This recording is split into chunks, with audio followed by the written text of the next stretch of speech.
regulated militia be necessary to the security of a free state. The right of the people to keep and bear arms shall not be infringed. Welcome to another edition of Bearing Arms, Cam and Company. My name is Cam Edwards. I am glad you have joined the program today. We're going to be talking about something that's going on not too far from where I'm located. So I do this program each and every day from Farmville, Virginia, which is in beautiful Central Virginia, about an hour or so southwest of Richmond, Virginia. I've got family who lives in Richmond. Actually, my son lives in Richmond, Virginia.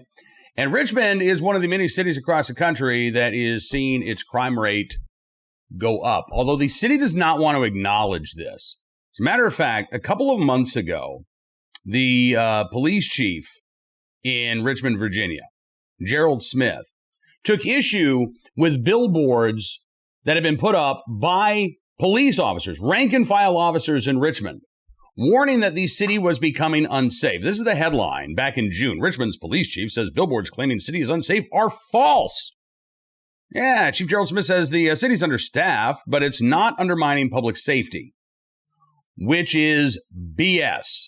By the way, I'm really going to have to try to watch my mouth over the course of this program because I am incensed at what is going on in Richmond. Look, we're seeing the same type of denial in Philadelphia, Chicago, Los Angeles, San Francisco. Either you've got politicians who are denying that the crime rate is rising, or they're simply blaming it all on the rise in gun sales, as opposed to their own policies that are exacerbating the violence on city streets. And that's actually what's happening in Richmond, Virginia, where Mayor Levar Stoney says that, we got to do something about the guns. Here's the headline. Richmond gun violence keeps worsening.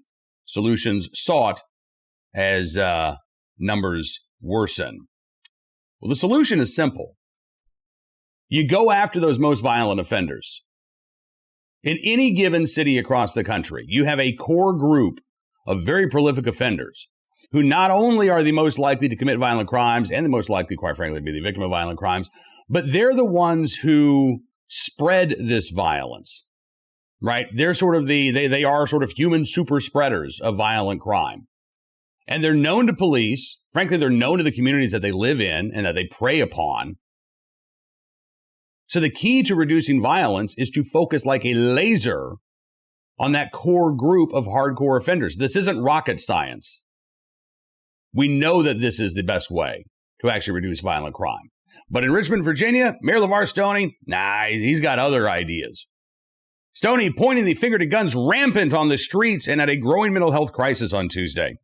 Hours after 8 News pressed Stoney on the city's status to find a solution to gun violence, Richmond police said a gunshot victim walked themselves into an East End hospital with life-threatening injuries.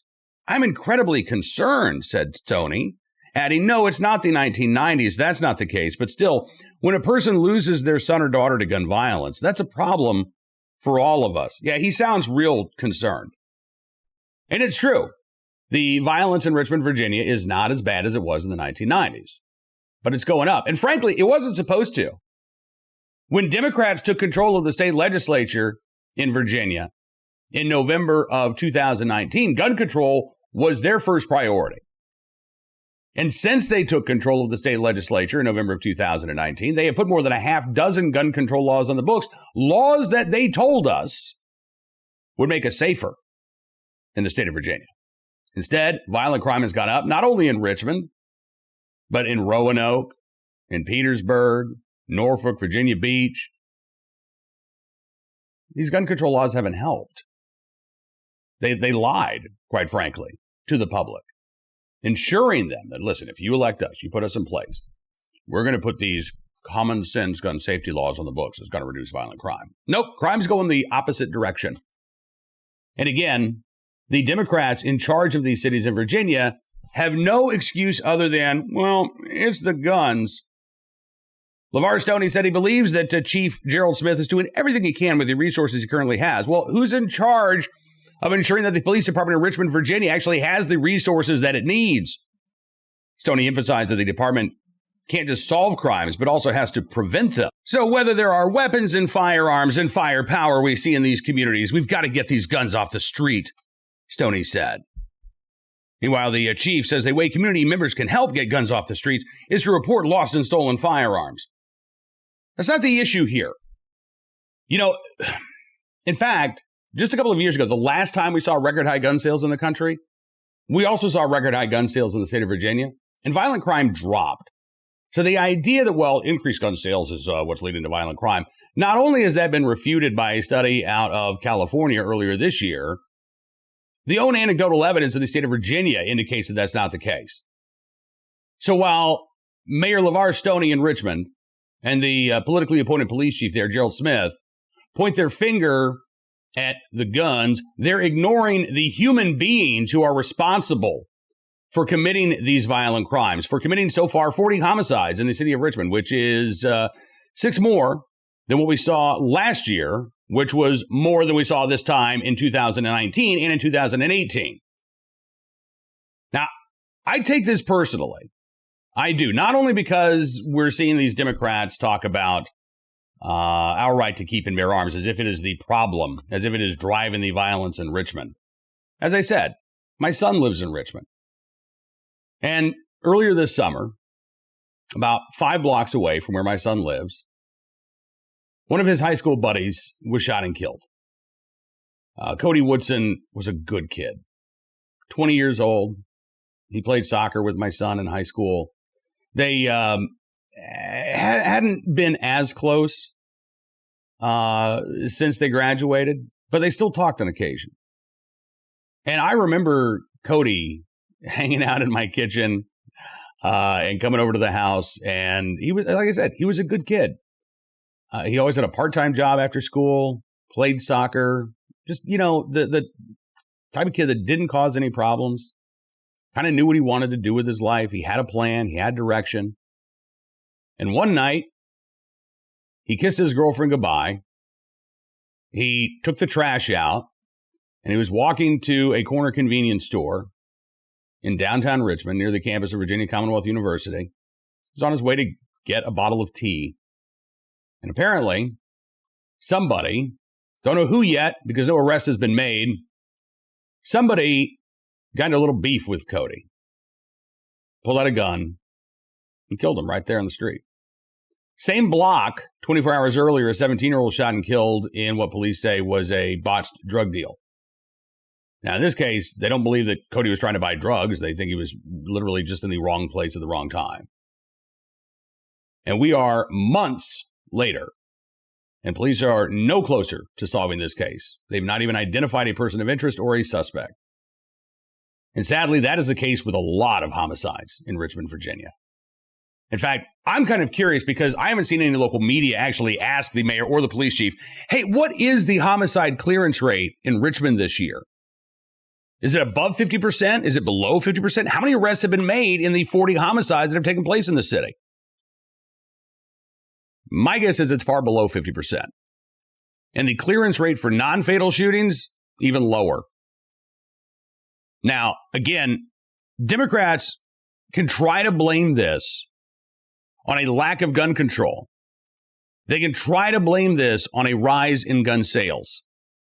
But what is really to blame for this rise in violent crime is their unwillingness to actually address serious, violent criminal behavior. I'm all in favor, by the way, of criminal justice reform. We do a segment on this program every day, the Recidivist Report, where we take a look at the flaws in the criminal justice system. I'm on board with getting rid of nonviolent possessory offenses like carrying a gun without a license. I don't think that should be a crime. But I think shooting somebody should be a crime. I think committing an armed robbery should be a crime. I think committing a carjacking should be a crime, or a home invasion, or killing a 20-year-old college student while he's walking down the street. Yeah, I think all of those things should be crimes. So I'm not opposed to the idea of criminal justice reform as long as the end goal is to ensure that there are consequences for violent criminals. And that's not apparently what Mayor Stoney wants. I'm sure that's what the police chief would like to see. But as a political appointee, he's not going to dare cross the mayor who put him in the job.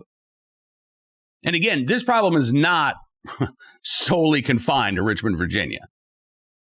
As bad as it's getting in Richmond, I wish that it were only confined. I wish this was a local story. But it's not. And we're seeing Democrats from Joe Biden all the way down to these local mayors. They're worried about the crime rate, not because of the lives that are lost, but because of the political consequences that they might suffer as a result. They're not interested in doing the things that can actually put violent criminals behind bars. No, we need midnight basketball programs. We need summer jobs programs. Those things might have a place, but they're not going to reduce the shootings and the homicides. They're not. Gun buybacks? What a joke. Telling people that, if your firearm is lost or stolen, you should report it to the police. Well, no kidding. Again, had to stop myself from cursing there. No kidding. As a matter of fact, it's now a law in the state of Virginia. So if you are a burglary victim, you can become a criminal if you don't report your firearm lost or stolen. But again, that alone, in fact, that's not going to do a damn thing. I was going to say that alone isn't going to solve the problem. It's not going to. That in conjunction with other gun control laws isn't going to solve the problem because they're aimed at legal gun owners. These laws are not aimed at the people who are taking aim at innocents on the streets of Richmond, Virginia, or Philadelphia, Pennsylvania, or Baltimore, Maryland, Chicago, Illinois. I do get upset about this. You know me, I'm generally a fairly calm and rational person. But I'm getting pissed at the Democrats playing politics with our public safety. Proclaiming that, again, if we just have more gun control laws, if we just stop law-abiding people from being able to protect themselves, well, then, gosh, violent crime is going to disappear. No, that's not how it works. In fact, quite the opposite. When Washington, D.C. got rid of its handgun ban, do you know what happened?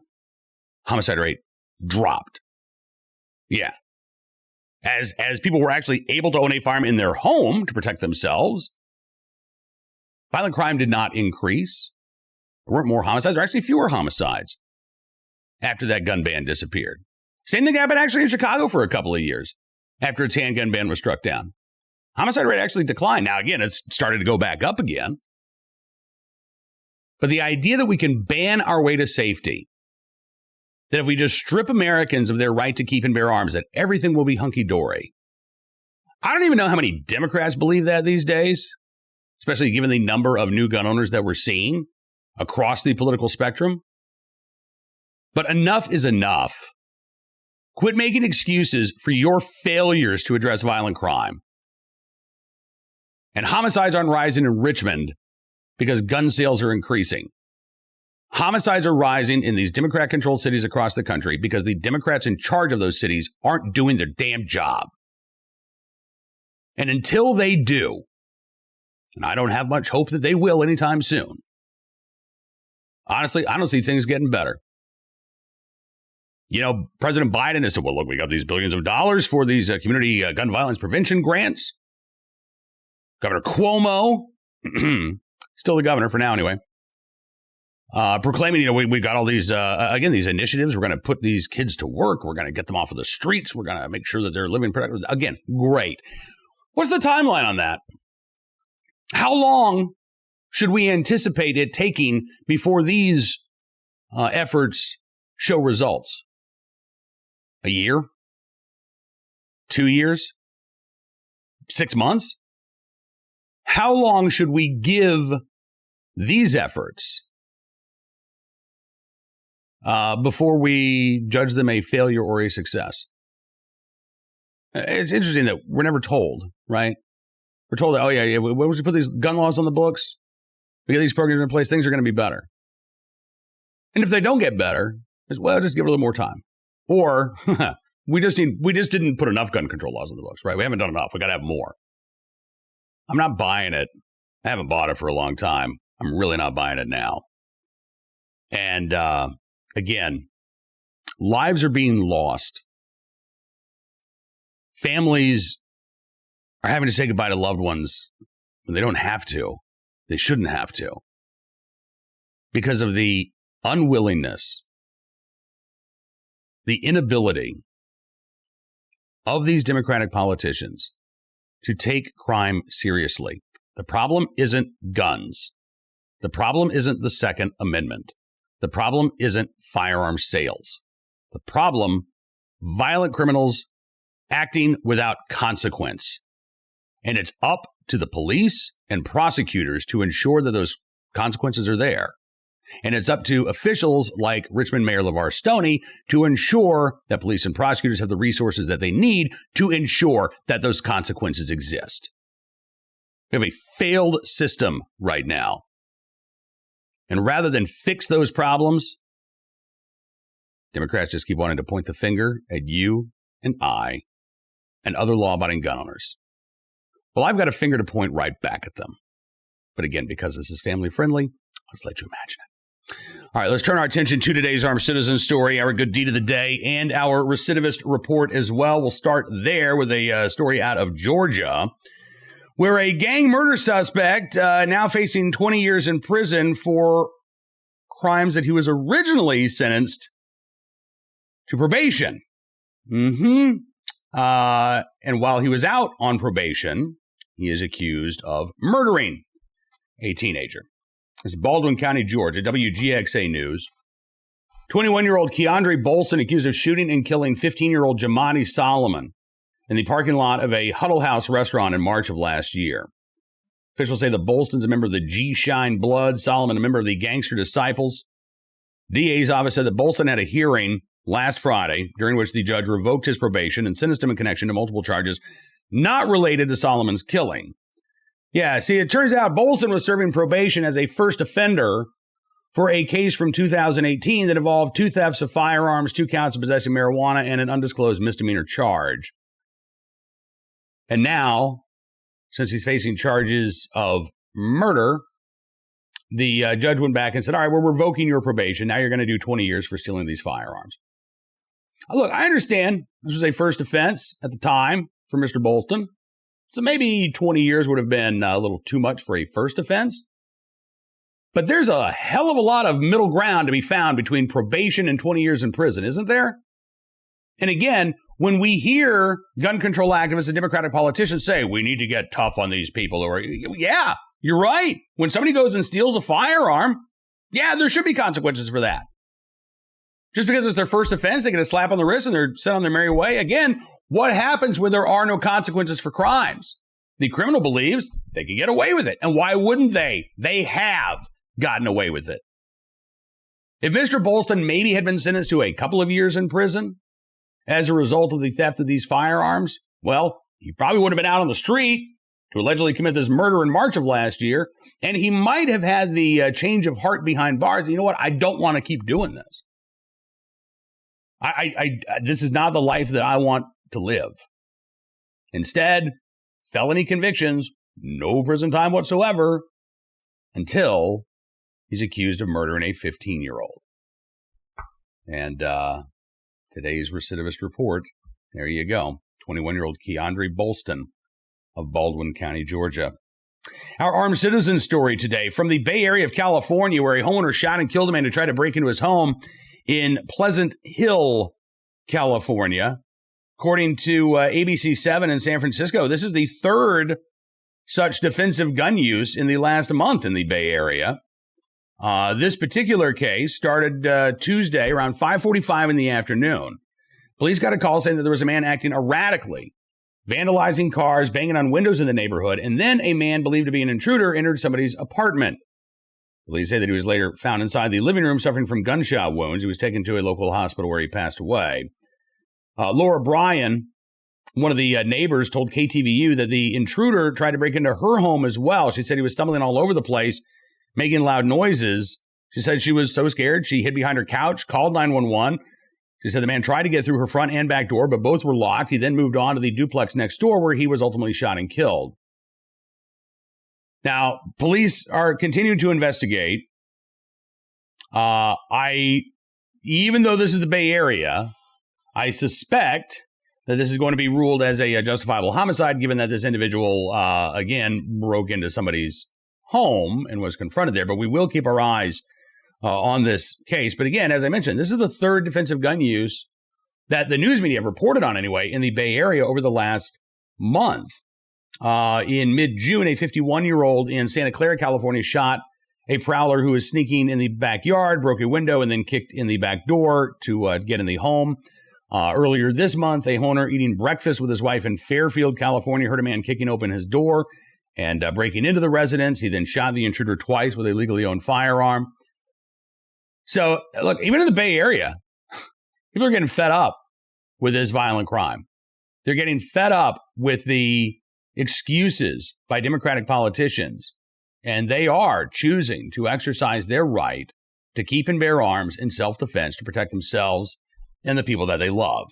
And if this has happened in the Bay Area of California, one of the most, quote-unquote, progressive places in the country, you know damn well that it's happening in the rest of the country that has a more appreciative viewpoint, historically speaking, of our Second Amendment rights.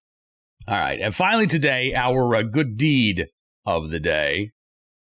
An off-duty officer in the right place at the right time, willing and able to do the right thing to help a deputy in Georgia make an arrest. Centerville, Ohio, police officer Adam Bennett was driving home, I guess back to Ohio from vacation. This was July 24th. He spotted a deputy trying to arrest somebody on the side of the highway. Centerville, Ohio police officers, or Centerville, Ohio police said in a statement, quote, Officer Bennett immediately pulled his car over, identified himself to the officer, and then assisted with the arrest before anybody could have been injured. The Coweta County Sheriff's Office says a woman involved in the incident had been pulled over by a deputy for a window tint issue. The deputy discovered that the woman then had a suspended license, and while trying to arrest her, quote, she became resistant. The deputy had asked extra officers for help, but Bennett was the first there on the scene. He didn't even hear the call. He just happened to be driving by. Other off-duty officers also stopped to help. Once they got Fowler in handcuffs, they searched her vehicle. They found drugs, what they suspect were cocaine inside. Centerville, Ohio police say we are proud of Bennett's actions, which exemplified many of our core values: officer safety, attention to detail, team-oriented, sense of urgency, and professionalism. So, again, in the right place, at the right time, willing and able to do the right thing. They're on the side of the road in Georgia. Ohio officer Adam Bennett, we thank you, sir, for your good deed. That is all the time we've got for you on this edition of Bearing Arms Cam and Company. Thank you for being a part of the program. Excuse my exuberance. Nah, that's not quite the right word. Excuse my anger. I mean, that's really what it is. Excuse my anger during the show today. I do try to keep it at an even keel. But like I said, I'm just so fed up with these politicians making excuses for their own failures at the cost of human life. I'm done. Done with this. But I'm not done with Bearing Arms Cam and Company. We'll be back tomorrow, as a matter of fact, with more of the latest Second Amendment news and information. Don't forget to check out bearingarms.com throughout the day for even more stories about your right to keep and bear arms that you need to know about. You can also become a VIP subscriber to Bearing Arms. Just go to bearingarms.com/subscribe. Use the promo code GUNS. You can get 25% off of your VIP membership. We certainly do appreciate your support. And to say thanks, we'll give you exclusive analysis, commentary, news stories, and more. And you will be showing your appreciation because you'll be helping to support programs like this each and every day. So it's a mutually beneficial arrangement. At least I hope it is. Have a great rest of your Hump Day Wednesday. We'll see you back here tomorrow. Until then, be well, be safe, and be free.